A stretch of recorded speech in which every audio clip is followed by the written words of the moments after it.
How's it going, YouTubers? Cornwolf here. Thank you for joining me for another video today. And today we are looking at Dirt Rally 2.0 and more specifically the wheel settings. So I've had this game since about Wednesday last week, I think it was.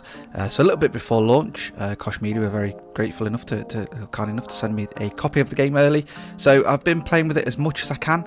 And I think I've got the wheel settings dialed in for the Thrustmaster, and we'll go into the reason why I'm specifically saying Thrustmaster any second now. So we're on the main menu here.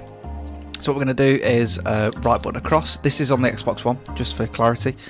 My wheel can work with the PS4 using the Drive Hub, but I don't have the game on that at the moment, so that's why it's on the Xbox One, but it should transfer across. But anyway, I digress.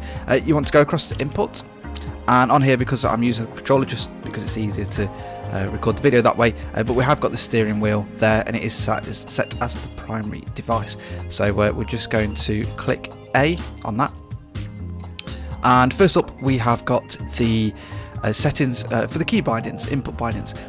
So what you're going to see here is obviously everything that you can change. Everything from standard is pretty much as you'd want it.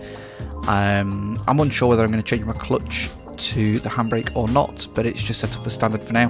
One thing to keep your eye on is the headlight option, which is X. There are times where your headlights may fail or may go on and off and different things, and it's just handy to know when you're on a night course. So there we go. So that's that. And obviously you need the recover and roadside repairs and different things as well, and wipers, but just have a quick flick through there, but there's nothing that I've changed on there. Going across to the advanced settings, there's not an awful lot again I've changed on this bit. A lot of the changes are on the vibration and feedback, but I'm just going to quickly rattle through these. So steering linearity, if I can get my words out, is 0, dead zone 0, steering saturation is at 100, throttle dead zone is 0, throttle saturation is 100. Braking dead zone is 0 and braking saturation is at 100. The clutch dead zone is 20, sorry. Clutch saturation is 100. I don't really use the clutch. I may use the clutch more when if I get the shifter, but at the minute that's just something that's on my wish list, so it is what it is. And then the soft lock is off. Going across to vibration and feedback, which is pretty much where the magic happens, if you like.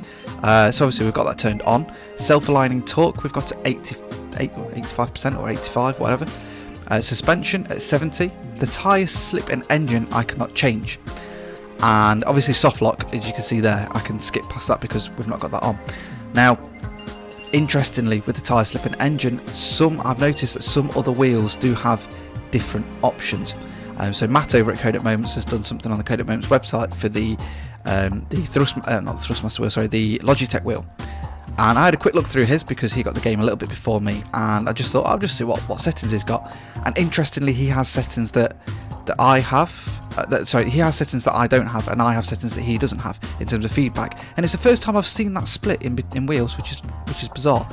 Obviously Fanatec wheels and things like that are the real high end, sometimes they have more options, which I appreciate because they're high end, but sometimes there's not a lot of difference between the Logitech and the Thrustmaster. Some people may argue Thrustmaster's better than Logitech and vice versa, but who cares? So not sure why Codemasters have changed this, but it is what it is. So collision I've got at 70.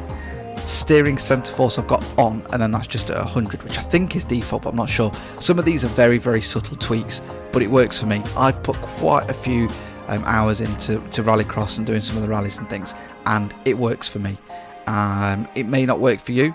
Let me know in the comments below. Before, we've been able to help each other out with settings, so it'd be great if we can continue this on with these videos, but I appreciate that not everyone will be able to change the same settings.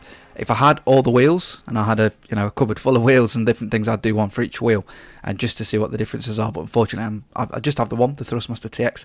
Maybe trying to get another one or two, but it is what it is. They're expensive items just to have a sat round just for the odd video here and there. And don't get me wrong, I'd love to do it for you all, but £200-300 a wheel upwards for a Fanatec one. I mean, if Fanatec wants to send me a wheel, then go for it, but it is what it is. So this is the Thrustmaster TX wheel.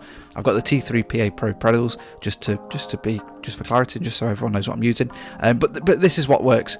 And then just one thing that you probably just need to do is if you go back and just do input reporting, I think you can also set it up when you go into it. I think if you press Y, you can calibrate the device. There you go. But I think once you've done it once, it saves it. So that's where you press the pedals and different things. So anyway, that is it. I'm rambling on a little bit here, but that's Dirt Rally 2.0 wheel settings. So let me know how you get on below. Let me know how you get on with these things, and if there is an update to the settings or anything in a future release on this game, then I'll be sure to do an update video if I feel like it warrants one. If not, I might just chuck something on this video in terms of just an annotation on the screen just to say this has changed to this, but we'll see what happens. But so far so good. The game's punishing it, but it's loads of fun and it looks amazing as well. So thank you very much for joining me on this video, guys. If you found this informative and you liked it, give it a thumbs up, and if you didn't, I guess give it a thumbs down, but we try and go for the thumbs up. Subscribe if you're not already a subscriber, hit that bell notification so you are notified of all future videos, and until next time, I'll see you all on the next